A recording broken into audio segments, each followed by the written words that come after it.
Eu estou aqui só para ser verdadeiramente útil.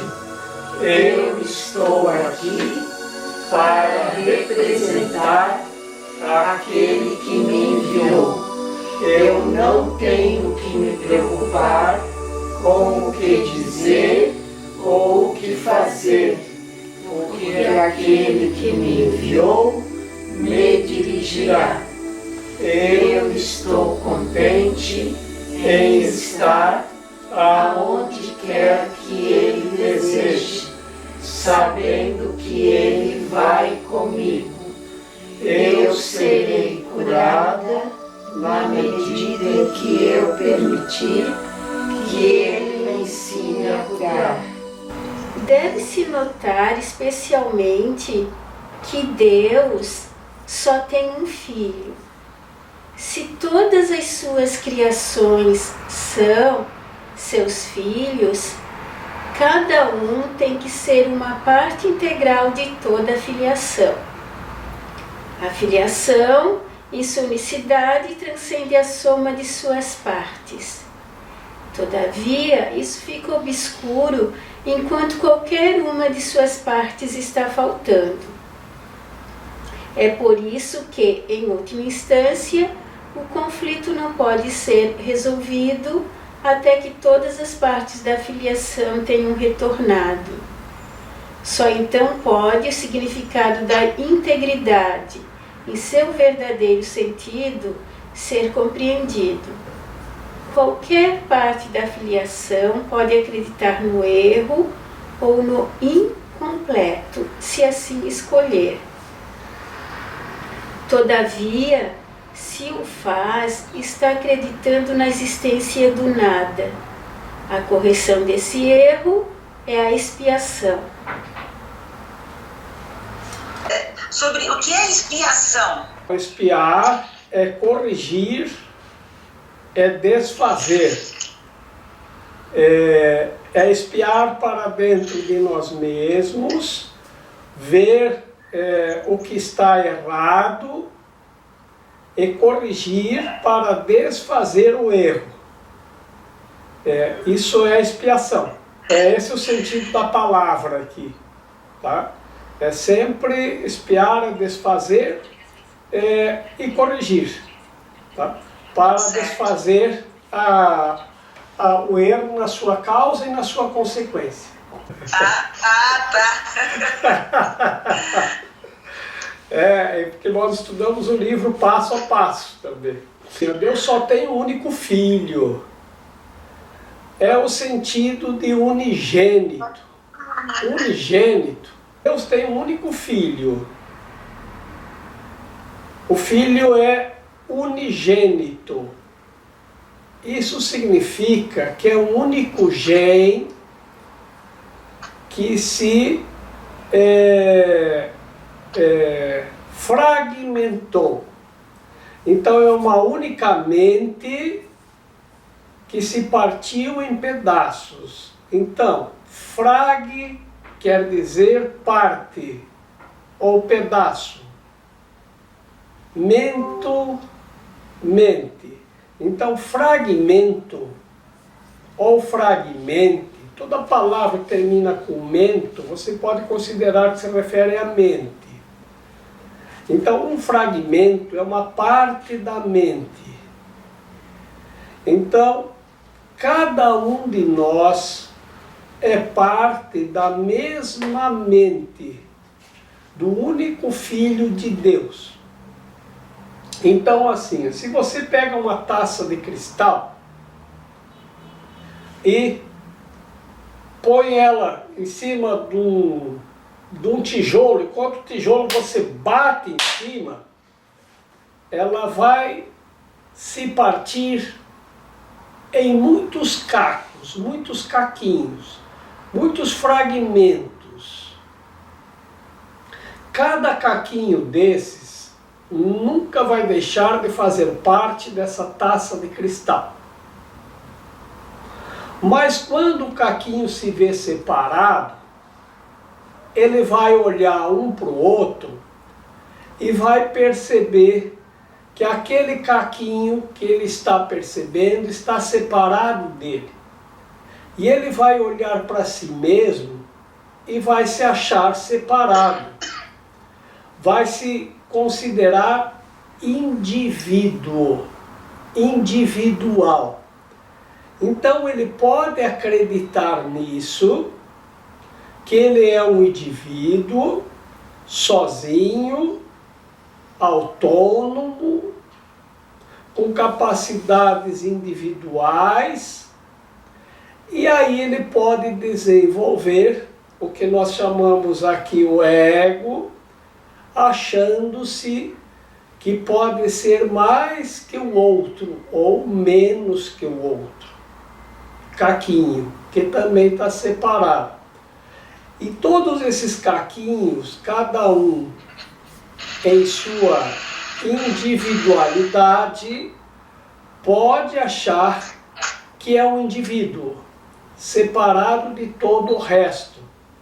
E como os cacos só veem outros caquinhos, eles perdem a lembrança de quem são.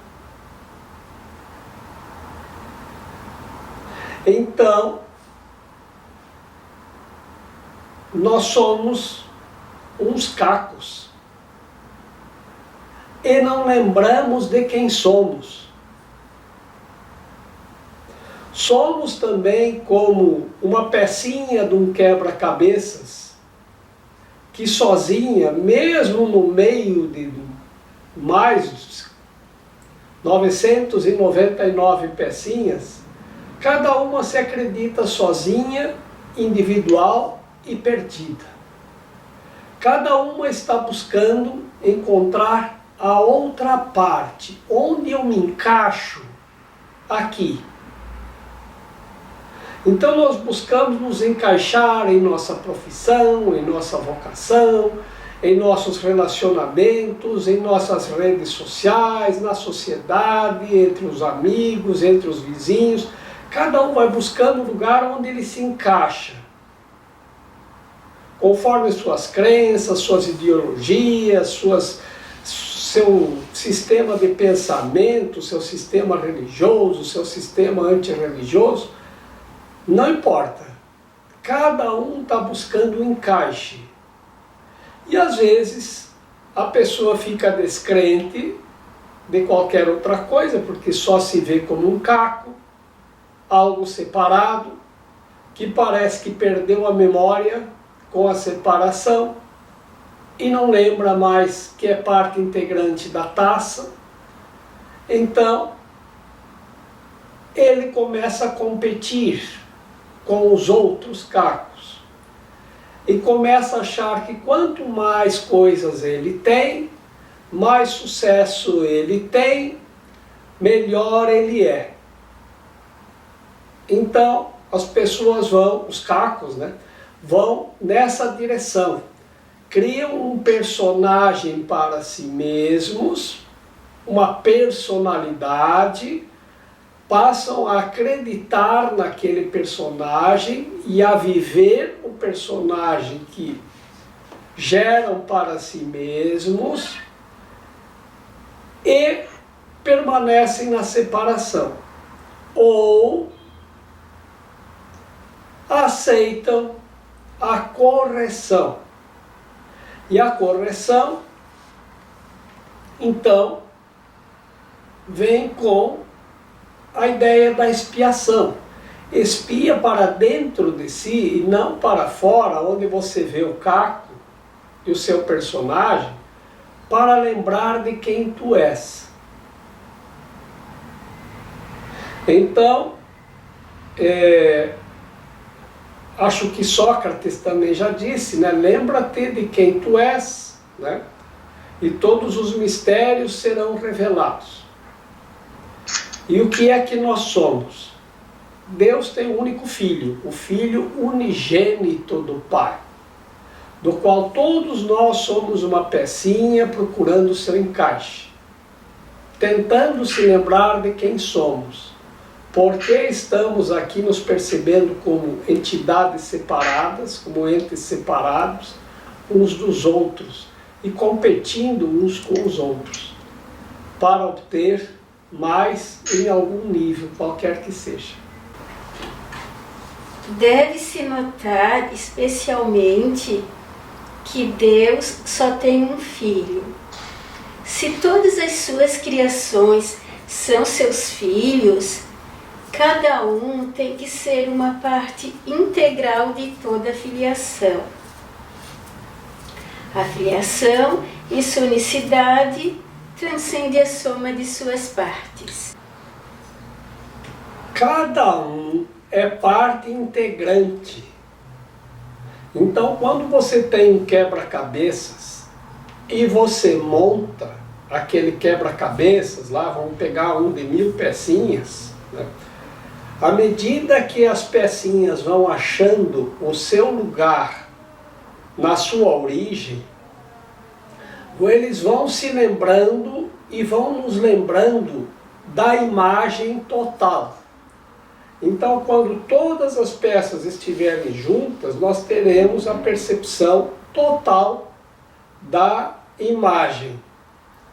Da mesma forma, se juntarmos cada caquinho da taça de cristal, aos poucos, nós vamos começar a lembrar o que é que aquela imagem forma. Porque cada pecinha, ela pode ser recolocada no seu lugar. Cada caquinho, se nós nos dermos o trabalho de remontarmos, ela vai achar o seu lugar, ela vai achar aonde ela se encaixa. E enquanto faltar uma pecinha, não há a completeza. Mas nós já conseguimos, quando nós nos encaixamos dentro do nosso lugar na taça ou no quebra-cabeças, nós já começamos a lembrar quem somos. Uma parte da taça, uma parte do quebra-cabeças. Enquanto uma só pecinha, um só caquinho, não estiver no seu devido lugar, a imagem não está completa. Todavia, isso fica obscuro enquanto qualquer uma de suas partes está faltando. É por isso que, em última instância, o conflito não pode ser resolvido até que todas as partes da filiação tenham retornado. Só então pode o significado da integridade, em seu verdadeiro sentido, ser compreendido. Qualquer parte da filiação pode acreditar no erro ou no incompleto se assim escolher. Todavia, se o faz, está acreditando na existência do nada. A correção desse erro é a expiação. Cada parte pode acreditar no erro, no incompleto, se assim quiser. Então temos liberdade de acreditar como quisermos. No entanto, se escolhermos acreditar no erro e no incompleto, é o mesmo que acreditar no nada, porque um caquinho da taça de cristal é o nada, não é nada. Ela não é reconhecida como parte de nada, é um caco separado do todo, que não faz sentido, que não tem significado. De fato, não significa nada. Passa a ter significado quando encontra o seu encaixe na taça que foi fragmentada e agora está sendo recomposta.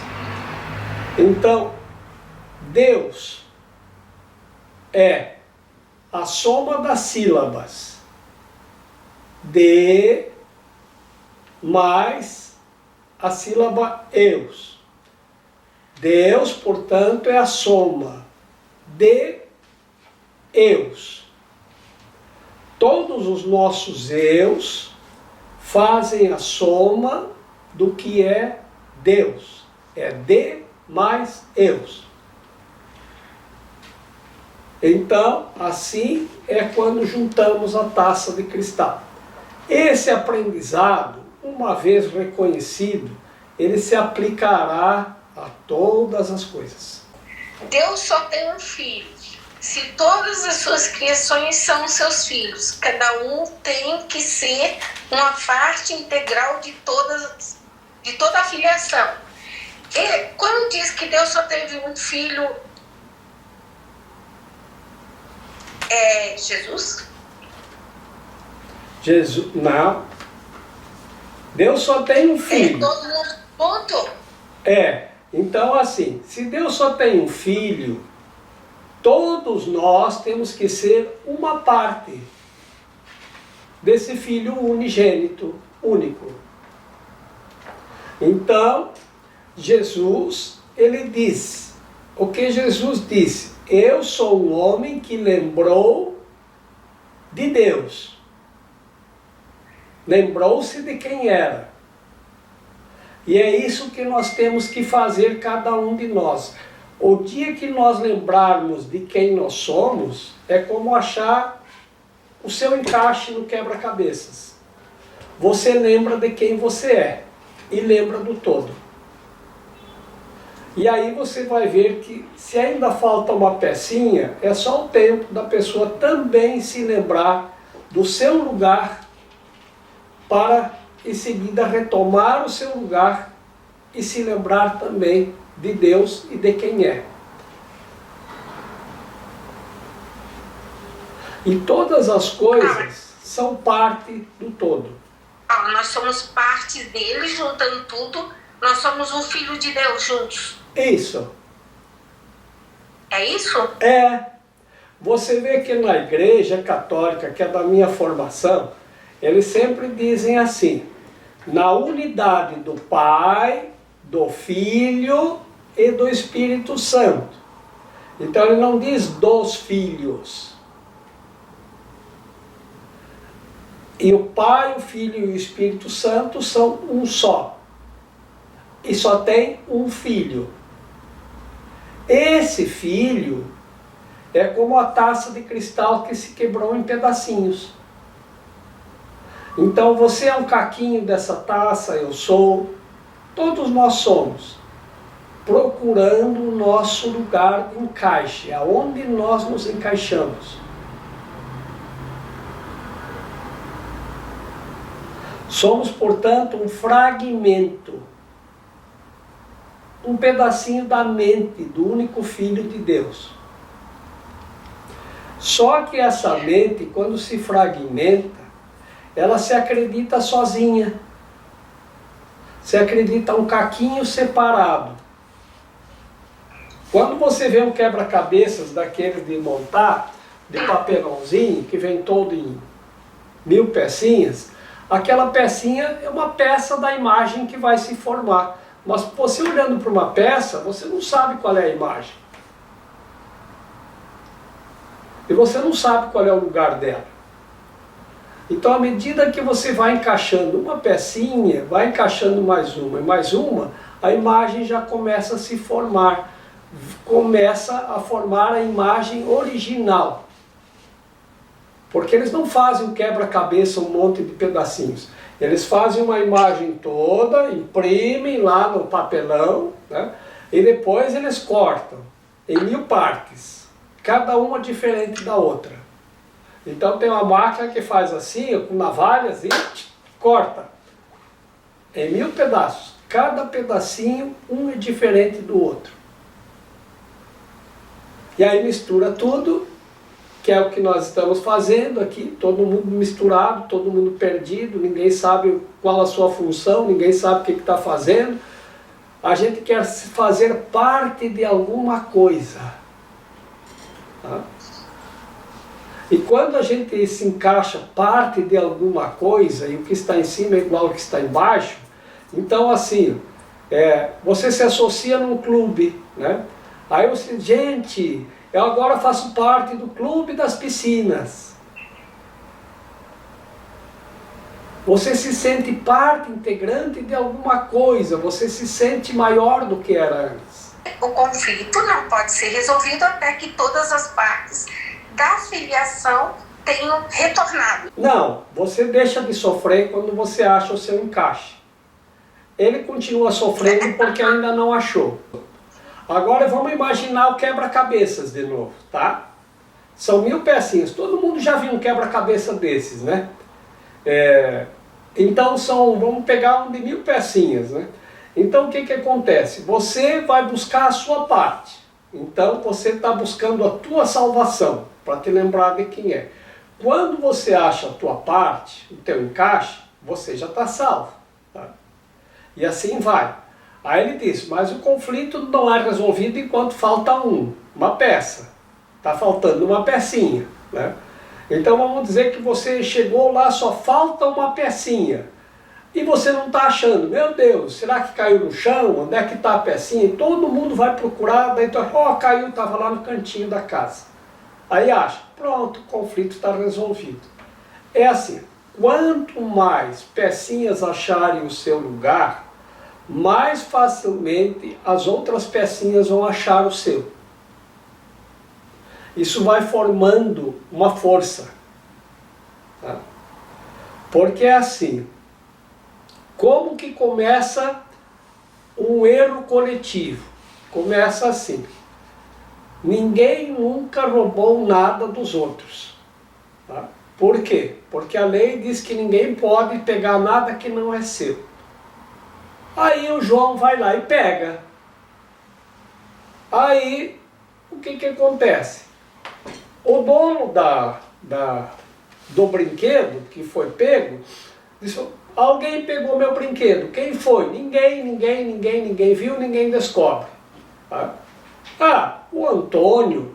Mas peraí, alguém pegou o brinquedo do Luiz e ficou por isso mesmo. Eu também vou pegar um para mim.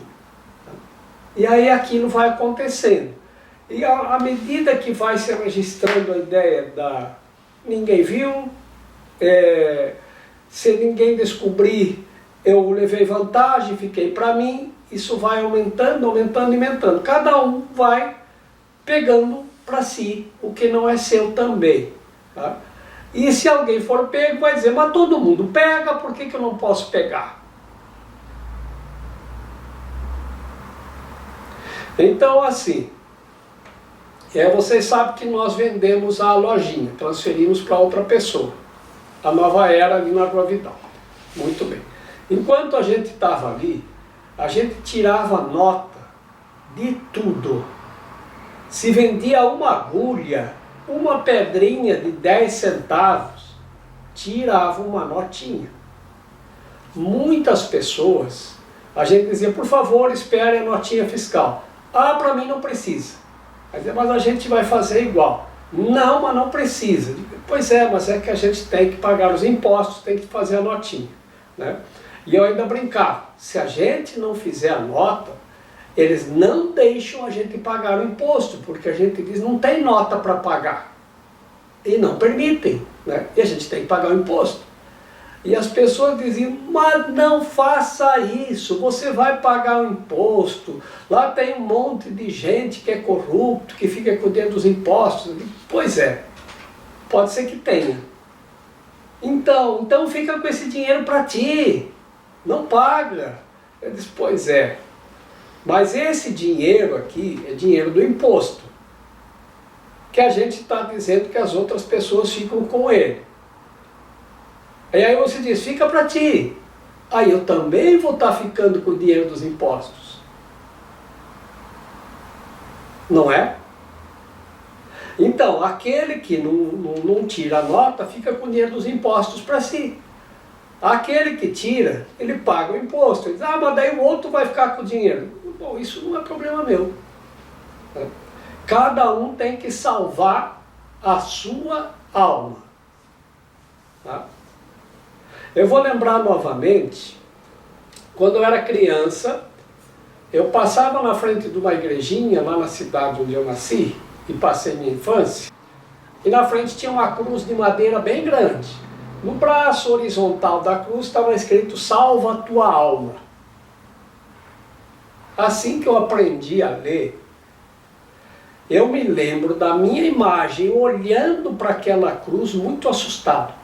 Eu parava na frente da cruz e ficava parado olhando para a cruz. Salva a tua alma. aquilo me deixava assustado, porque dizia, meu Deus, ali está dizendo salva a tua alma, e a cruz era um símbolo assim muito poderoso, né? Então é porque a minha alma está precisando ser salva, então era uma coisa que dava medo. E eu passava ali 2 ou 3 vezes por dia, porque a cidade era muito pequenininha, eu ia para a escola, passava ali, na volta eu passava ali. Quando minha mãe me mandava ir para algum lugar, eu passava ali. Eu parava na frente da cruz e eu olhava, ficava olhando, salva a tua alma. Eu devia parar 2, 3 minutos ali. Cada vez que eu passava, eu lia aqui. Bom, hoje, aquilo que parecia me dar medo, hoje é luz. Porque eu compreendi que salva a tua alma é a tua função, é o que tu tem que fazer. Tá? Não é egoísmo, é solução. Por quê? Porque quando tu acha o teu encaixe, você está salvando a tua alma. Tá? O outro vai ver e você vai servir como modelo. Tá? Olha, aquela ali já se encaixou. Vamos ver se acho o meu lugar, ver se acho o meu encaixe no desenho também. Tá? Então, quanto mais pessoas acham o seu encaixe, salvam a sua própria alma, mais pessoas vão ser atraídas para isso. Tá? E essa é a nossa função. Porque eu não vou conseguir salvar a alma do outro. Isso depende só dele. Então esse curso, ele diz isso, que a pessoa, ele nos ajuda a compreender a nós mesmos para tomar essa decisão. Tá? De certa forma, todos que chegam aqui, vêm buscar o seu encaixe, o seu lugar. Olha, agora eu estou fazendo parte de um grupo que estuda lá um curso em milagres. Está achando o seu encaixe. Mas tem pessoas que não vão se encaixar aqui. Vão dizer, ah não, aquilo lá eu não estou entendendo, eu não gosto daquilo, eu prefiro o budismo, eu prefiro o espiritismo, eu prefiro fazer outra coisa. Né? E outras vão começar a achar o seu encaixe por aqui. Agora, o que é que tem de diferente do aqui e de outra instituição, seja ela qual for? O método. Aqui eu consigo compreender desta forma. Lá, no outro lugar, eu vou, mas eu não consigo entender. Eu saio do jeito que eu entrei. Tá? Então, se você consegue entender alguma coisa aqui, né, você está conseguindo encontrar o seu encaixe. Tá? Então, está salvando, está buscando o que nós temos que fazer. Cada um salva a sua alma. Estamos todos juntos aqui, mas eu não posso salvar a tua alma. Mas você pode. Eu posso te ajudar mostrando o caminho, mas caminhar é contigo. É tu voltar para ti mesmo e te ver e ver o que está acontecendo contigo. Você já foi no avião? Então, o que eles dizem lá? Em caso de despressurização, vai cair máscara sobre a sua cabeça. Ajuda todo mundo a pegar a sua, vai lá no fim do avião, vê se todo mundo está com máscara, depois tu pega a tua. É isso? Primeiro ajuda todo mundo. É isso que eu estou falando. É isso. Primeiro pega a tua. Eles são bem explicativos, bem explícitos.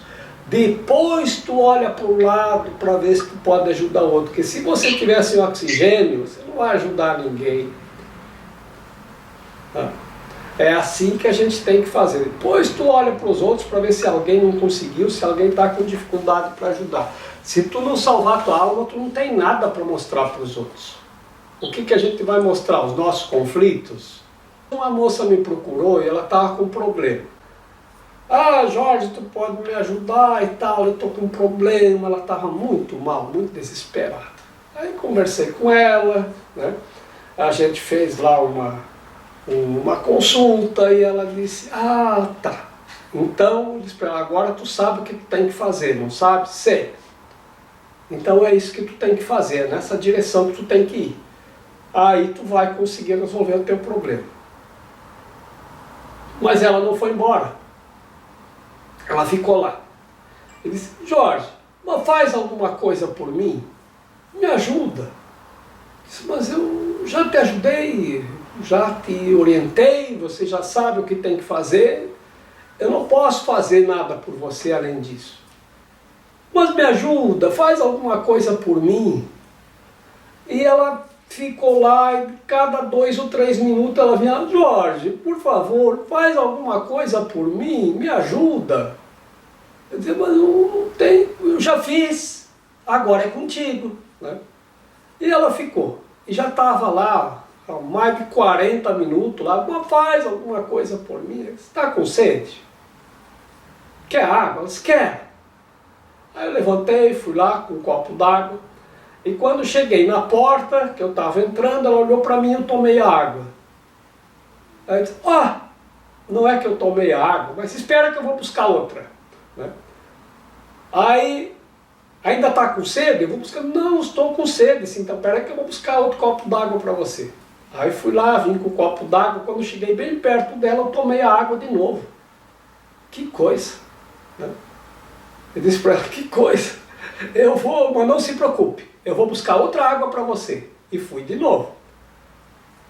Quando estava lá pelo 4º copo d'água, e eu trazia e acabava tomando a água, ela olhou para mim e disse, eu acho que eu vim no lugar errado. Esse cara não está bem. Comentou com quem estava lá também, né? Aí eu disse, por que você está dizendo isso, que eu não estou bem? Me desculpe, Jorge, mas eu acho que você não bate bem. Eu disse, mas por quê? É que você disse que ia buscar água para mim, já é o 4º, 5º copo de água que tu vai buscar para mim e tu toma. Eu disse, pois é, você não queria que eu fizesse alguma coisa por você? Aí eu perguntei, tá com sede? Tu disse que sim. Aí eu estou tomando água por você. Você não pediu? Faz alguma coisa por mim? Eu estou fazendo. Passou tua sede? Não. Pois é isso. Você quer matar a tua sede? Tome água você mesma. Né? Não adianta você pedir, toma um copo d'água por mim. Né? Não vai resolver. Agora um entre parênteses aqui. Caso vocês queiram tomar um sorvete e não tem quem faça por vocês, eu sou voluntário. Pode me convidar. Jorge, quer tomar um sorvete por mim? Tomo. Pode me chamar. Tá bom? Então, se não ficar bem claro esse texto aqui, parece que você tem que ficar botando a máscara para os outros, né? Por exemplo, se não interpretar direito. Né? E, normalmente, as pessoas que estão lá, normalmente eu acho que elas não têm essa visão. Essa visão de que elas fazem parte da filiação, às vezes. Elas acham que é só a Trindade que está lá. Pelo menos acho que essa é uma questão que... Por isso que às vezes a pessoa acaba não tendo um entendimento. Né? Irmãos em Cristo, na unidade do Pai, do Filho e do Espírito Santo. Você tem que compreender o que está sendo dito. Não, é verdade, é verdade. Aí, se você não compreender, é que aqui eu explico, lá eles não explicam. Tá? Mas o que acontece? É assim, aquela pessoa que vai à missa ao domingo, ela não se propõe a andar mais que aquilo. Então ela só vai ouvir aquilo e se entender, entendeu. Tá? Não cabe ao padre explicar todo domingo o que é a unidade, o Filho unigênito, mas eles dizem, o Filho unigênito. O que é unigênito? É isso.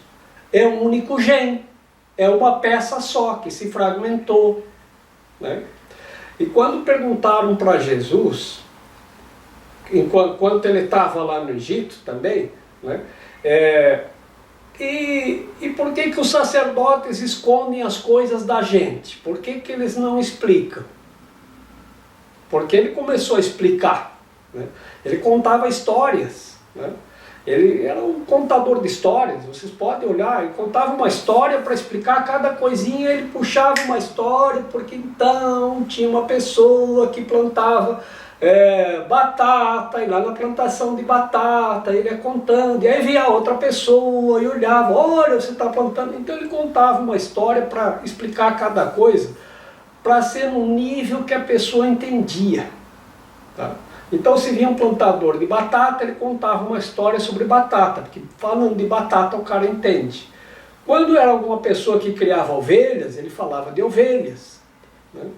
Então eu sou o Cordeiro de Deus. Tu vê que ele se pronunciava da forma que a pessoa pudesse entender o que é um cordeiro e por quê que ele dizia eu sou um cordeiro.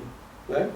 Então, porque as pessoas criavam os cordeiros, as ovelhas, disso eles entendiam. Mas se tu falasse na unidade do Espírito Santo, essas pessoas não entendiam. E ainda não entendem, se falar lá na igreja. Então, por isso que tem que chegar num idioma mais claro. Então, perguntar, por que é que os sacerdotes escondem essas coisas da gente? Então ele respondeu, não tem nada escondido. Quem tem ouvidos para ouvir, ouça. Quem tem olhos para ver, veja.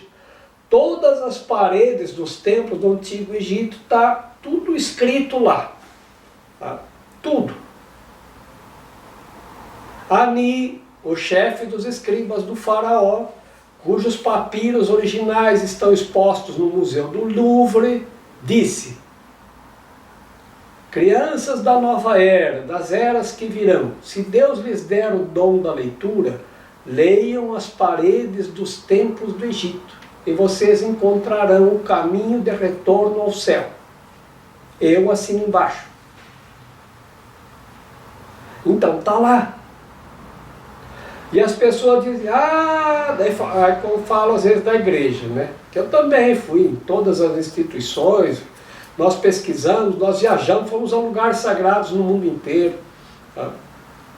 Em viagens para lá compreender as coisas. Já fomos nos Himalaias, no Butão, no Tibete, já fomos, não, no Tibete lá já não foi. Nos Himalaias, no Butão, no Nepal, na Índia, nos países árabes, muçulmanos, budistas, hinduístas, sikhs, cristãos, todos os lugares sagrados por aí. Então, o que acontece? Todos eles caminham na mesma direção.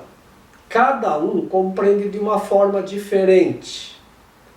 Cada um tem um método. O que fala da prontidão, então talvez a questão seja muito mais a prontidão de quem está ouvindo do que o problema de quem está falando. Talvez quem está falando o que precisa ser falado, mas quem está ouvindo talvez não esteja pronto ainda.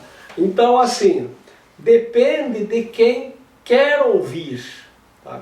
Então as pessoas vão no Vaticano, eles não entendem nada do que está lá. Era esse o ponto que eu queria. Obrigado, você me devolveu o fio da meada aqui. As pessoas vão no Vaticano, passam pelos corredores do Vaticano e não entendem nada do que estão vendo. Não entendem. Elas vão nos lugares sagrados e não entendem nada do que estão vendo. Elas ouvem as pessoas, os sacerdotes falarem, mas não entendem o que eles falam. Por quê? Aqui tem um aspecto interessante. O nosso idioma, ele tem base latina, no latim. Né? Então, assim, as palavras que nós falamos estão fundamentadas no latim. Então, lá está a origem das palavras. Você vê que nas diferentes instituições, eles buscam o idioma mais original. Então, quem vai estudar Cabala, por exemplo, então ele vai lá e tem que aprender o hebraico, porque no hebraico está o sentido original das palavras. Os hinduístas é o sânscrito, porque no sânscrito está o idioma original das palavras. Né? Nós tínhamos que estudar o latim. Eu não estudei o latim, mas meu irmão mais velho, ele estudou latim na escola, porque ainda se ensinava latim na escola. A pessoa tinha que aprender o latim para poder entender o que nós estamos falando. Tá? Então você sabe, por exemplo, o que significa ônibus? É aquele carro grande lá com um monte de assento dentro. É isso para mim que significa. Você está vendo a imagem. Você descreveu a imagem, mas não o significado. Ônibus. Eu não fui além da imagem até agora. Pois é. Então veja. Você conhece a palavra, mas não conhece o significado. Tá? Então assim, ônibus é uma palavra totalmente do latim. É latim puro. Oni é um. Bus é o plural. Tudo que termina com bus é o plural. Então, se você vai ver a Ave Maria em latim, vai dizer mulieribus, que é mulheres. Bendita és tu, mulieribus. Está na Ave Maria. O que é mulieribus? O plural de mulher, entre as mulheres. Mulieribus é o plural de mulher. O plural de um é bus. Então, ônibus é um para muitos. É um no plural. Isso é o significado da palavra ônibus. Que oni é um e bus é o plural de um. Então, é um para muitos. Né? Então, veja. Se nós entendêssemos o significado do que nós estamos falando, nós teríamos uma facilidade enorme de comunicação. E uma facilidade enorme de compreender o que ouvimos. Mas aí a gente ouve lá, na unidade do Pai, do Filho e do Espírito Santo, a gente escuta. A gente conhece as palavras Pai, Filho, Espírito Santo e unidade. Mas você compreende como Pai, Filho e Espírito Santo são três e são um? Como assim unidade? É Pai, Filho e Espírito Santo, na unidade. A unidade é um, não é três. Então, como é que a gente compreende isso? Tem que buscar o latim. Quando eu era criança, jovem também, né? Quando uma pessoa começava a falar uma coisa que ninguém entendia, tinha um termo que se usava muito naquele tempo, perdeu o seu latim. Que perdeu o significado. Ninguém está mais entendendo nada. Isso se falava. Quer ver uma outra curiosidade também da igreja e o latim? Meus pais eram católicos, então eu tenho formação católica, a gente ia na missa todo domingo, e o padre rezava a missa de frente para o altar, na frente do povo, em latim. E eu comecei a ouvir muitas críticas, porque os adultos falavam assim, o padre está dando as costas para o povo. Porque ele ficava na frente do altar, olhando para o altar, rezando a missa. E as pessoas sentadas nos bancos da igreja, vendo o padre de costas, de frente para o altar. Aí diziam, o padre está dando as costas para o povo. A igreja dá as costas para o povo. É como as coisas funcionam. E fala tudo em latim que ninguém entende. E aí começou um movimento imenso para o padre rezar a missa de frente para o povo e falando em português. Aí traduziram a missa para o português e o padre está falando de frente para o povo. Agora o padre está de costas para o altar, enfrentando o povo. E ninguém entende o que ele diz, mesmo falando em português. E agora? Quando o padre fez a primeira missa de frente para o povo, falando em português, o povo aplaudiu. E tu acha que eles entenderam alguma coisa do que ele disse em português? Menos do que quando ele falava em latim. Mas agora está certo, né? Tá, você entendeu o que ele disse? Não. Mas agora está certo. Ele não está mais de costas para o povo.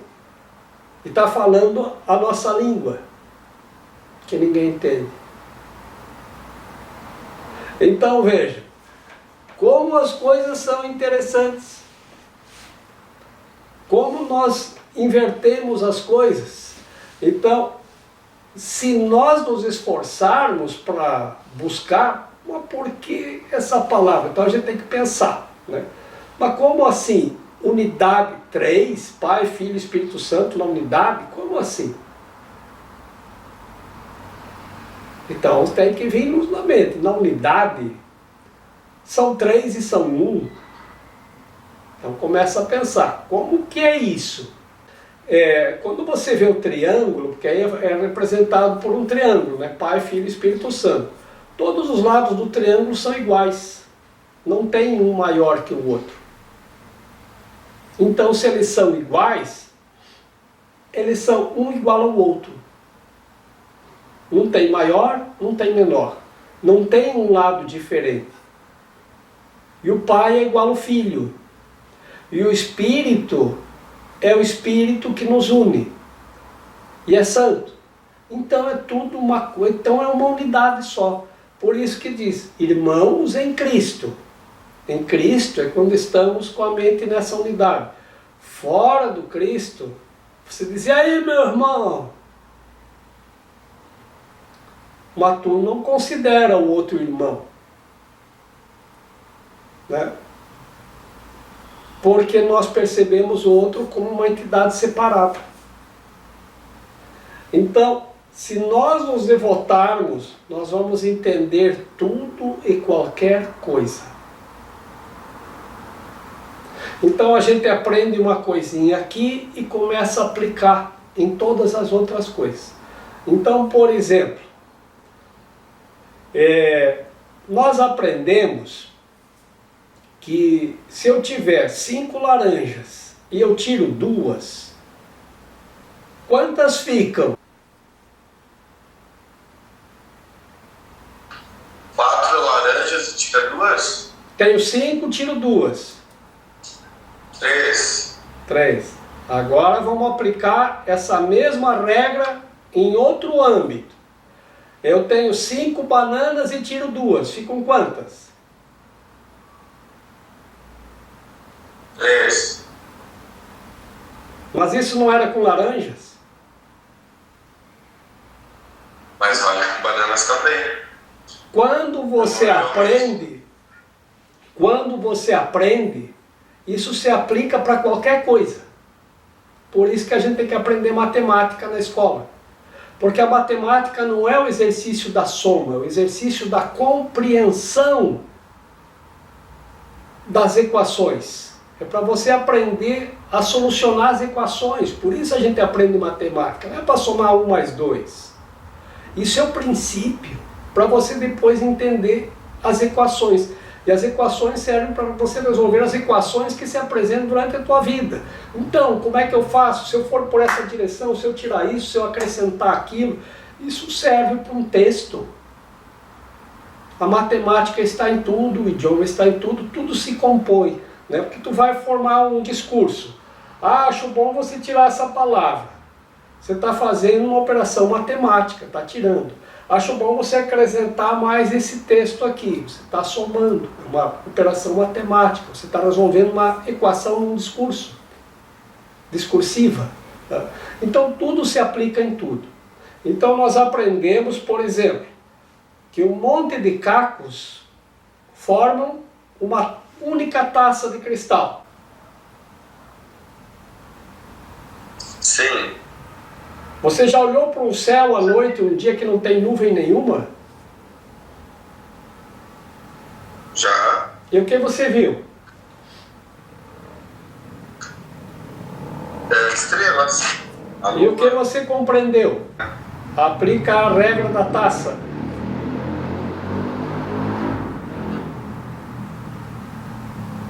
Todas as estrelas fazem parte do mesmo céu, da mesma galáxia.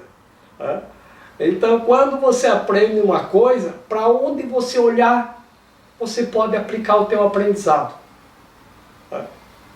Então vai desde uma taça de cristal quebrada até você observar o céu estrelado. Tudo é igual. Todas as regras se aplicam a todo, porque tudo faz parte do todo. Você individualiza estrelas, você individualiza cacos, você individualiza pecinhas do quebra-cabeça. Tá?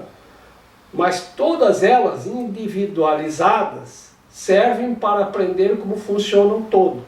Então todas as pessoas fazem parte da mesma unidade. Dizem que Deus é brasileiro, então veja, nós aqui chamamos o irmão de mano, não é isso? Oi mano, mano é irmão, né? E qual é o coletivo de humano? Humanidade. Ah, sim, são vários. É a humanidade. A humanidade é o coletivo de humano, né? Então, veja, e você pega agora e presta atenção na palavra humano e uma unidade. Todos os manos formam uma unidade. Todos os eus são a soma de mais eus. São a soma de Deus. O meu eu, o teu, todos, quando se juntam, fazem a soma. É isso. Viram que beleza? É muito interessante isso que você disse, e especialmente surgir na sua mente iluminada a palavra ônibus, um para todos. Então, cada um de nós, aqui nesse mundo aqui, nós estamos como se fosse um ônibus. Todos os que compreendem o significado e para que viemos, que buscam a orientação espiritual e não estão satisfeitos com a matéria, que só com as respostas de matéria, fama, poder, glória e essas coisas que não existem, só existem na nossa mente insana. Então, estamos todos nesse ônibus aí. É um para todos. Cada um de nós olhando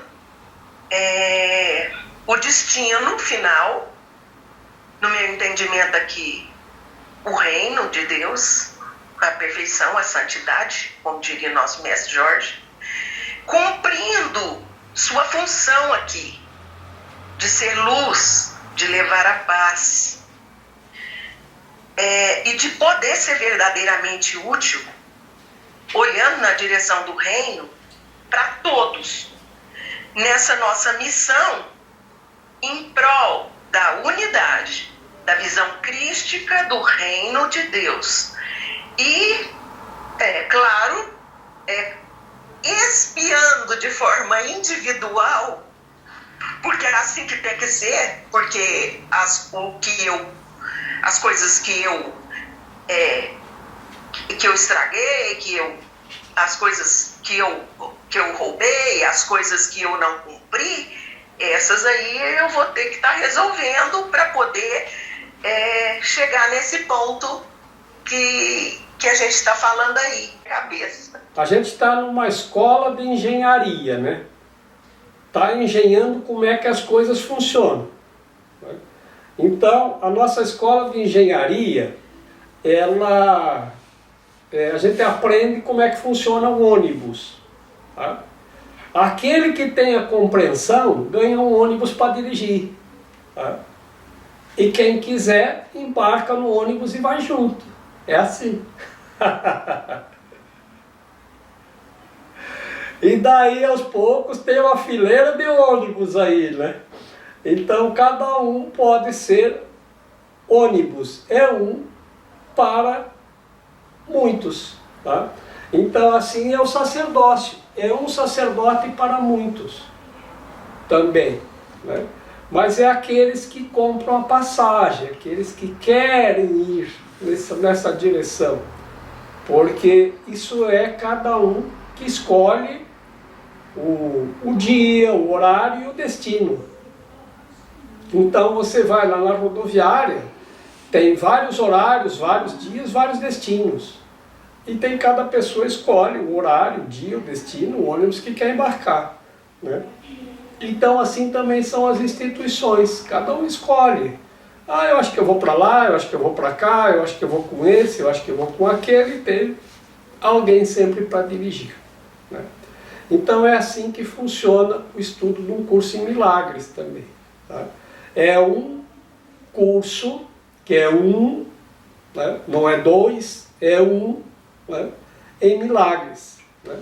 Então é um para muitos.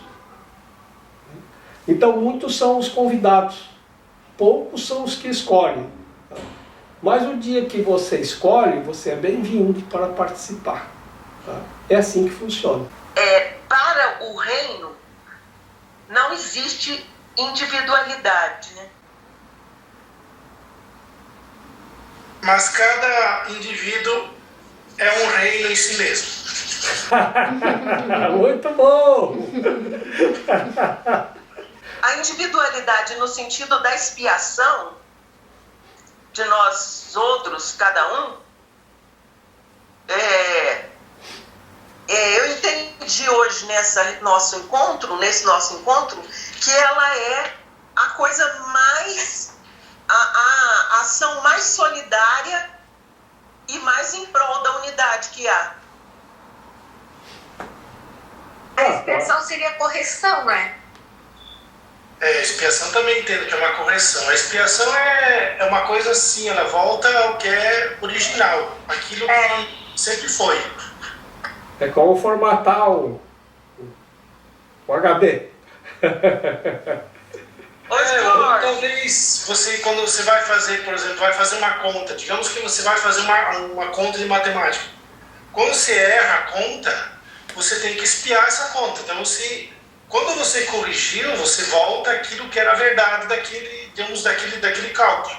Então a expiação, ela simplesmente volta à verdade. E o erro é uma coisa que, depois que você corrige, ele não é uma coisa que não existe, porque ele não é o real. O real é a verdade. Por isso que quando você corrige um erro de cálculo, você faz a expiação. E esse erro some e ele nunca, na verdade, ele nunca existiu. Na verdade, é uma coisa que nunca teve realidade. Não, é que quando você corrige, você não volta, já está corrigido e deu, acabou. O erro some. Aí é que nem o pecado que o Jorge fala, que não existe pecado. Eu acho que não existe um pecado quando tu teve a expiação correta e anula, zerou. Então estendo a todos a benção do céu, para que possamos compartilhar a paz e a alegria do reino, na unidade do Pai, do Filho e do Espírito Santo, que é onde a paz e a alegria do reino estão. Eu estou aqui só para ser verdadeiramente útil. Eu estou aqui para representar aquele que me enviou. Eu não tenho que me preocupar com o que dizer ou o que fazer, porque aquele que me enviou me dirigirá. Eu estou contente em estar aonde quer que Ele deseje, sabendo que Ele vai comigo. Eu serei curada na medida em que eu permitir